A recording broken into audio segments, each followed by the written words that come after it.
Have you watched the golf recently and wondered what Justin Rose is doing when he does his practice swing before the golf shot? You see him doing this sort of move a couple of times pre-swing. Stay tuned to find out how this movement is really going to help your game.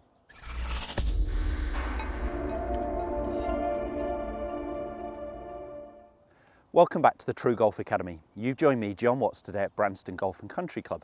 Today's video is all going to be about making your practice swing worthwhile, and I'm going to touch more on what Justin Rose does in his practice movement. You'll see he doesn't make a full practice swing, but does a very deliberate movement. I'm going to talk you through why he does that and how that can help your game.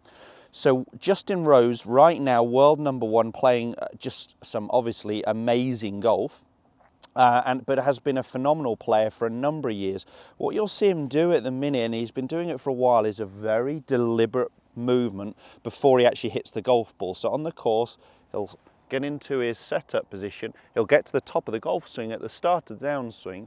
He really tries to increase his posture, so that is his spine feeling like it goes forwards. We know that most amateur golfers early extend where their posture is losing on the downswing. Their backside is moving forwards, their head is moving up. So Justin Rose tries to feel like he maintains or increases the depth in his posture, so feeling like almost his backside is moving backwards and he's really tilting forwards towards the ball, a movement we see a lot of elite golfers do.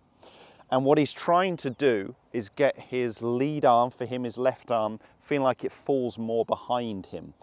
So he's trying to get his lead arm to fall more behind him, and he's making sure that club face at pre-impact at the last parallel is more matching spine angle. So he's trying to feel his lead wrist point a little bit more down towards the ground. He's doing that slowly and rehearsing the movement before the swing. So he's getting to the top, and he's making this movement, really trying to feel his lead arm, his left arm, move a little bit more behind him. Now he knows with rotation it won't get to this position, he'll actually get out into this position. But he says a fault of his is his left arm, his lead arm, moving too far out away from him. Here, and I get a number of golfers who make that move. They can shallow the club because their arms move out, but their arms are so far away from them that they're going to hit out the heel unless they pull inwards. So actually getting that sensation of your lead arm not being pulled down but dropping down a little bit more behind your body, we're doing it statically. So of course without that momentum, that arm is going to feel like it falls a lot more behind you than it would do in the real golf swing. So when you are making a practice swing or a practice movement, I would get you to exaggerate the moves that you're trying to feel or trying to ingrain. Look at Alex Noren, he's another one for it. He makes a practice swing like this, you know, very exaggerated movement, almost the opposite of his faults. So that there's no point in making these sort of, you know, pretty or nothing practice swings. Make them deliberate, make them slow, make them rehearse the movement you're trying to create in your golf swing. That doesn't mean you're taking technical swings in or technical swing thoughts into the movement. You're rehearsing those moves before every single shot to feel the position that you're going to get into.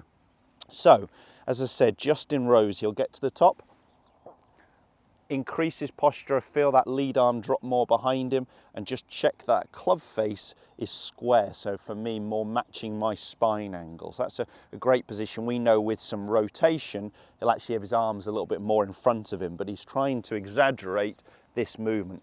If you are someone who struggles with an over-the-top movement, or you're struggling getting this club face open on the downswing, which is a very destructive move, this rehearsal move is going to be great for you because it's allowing the left arm, the lead arm, to drop, and it's making sure that we're getting the right wrist conditions to have this club face square. So the feeling is, if I put a glove logo or a glove on with the logo, here it's trying to feel that that is pointing more down towards the ground to get that club face in the right position, rather than that face getting more open here where we have to manipulate with hands and arms through impact. The last thing, as I said, that Justin Rose does there is you'll see him getting this sort of movement with his posture. We see so many amateur golfers lose their posture at the start of the downswing. So the sensation of actually increasing it could work really well for you.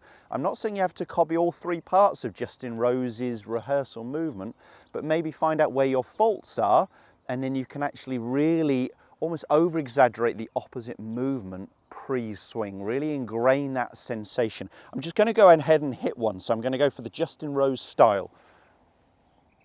A couple of rehearsal movements, allowing that lead arm to drop behind me before I set up, relax, and then don't think about it, just go ahead and pull the trigger.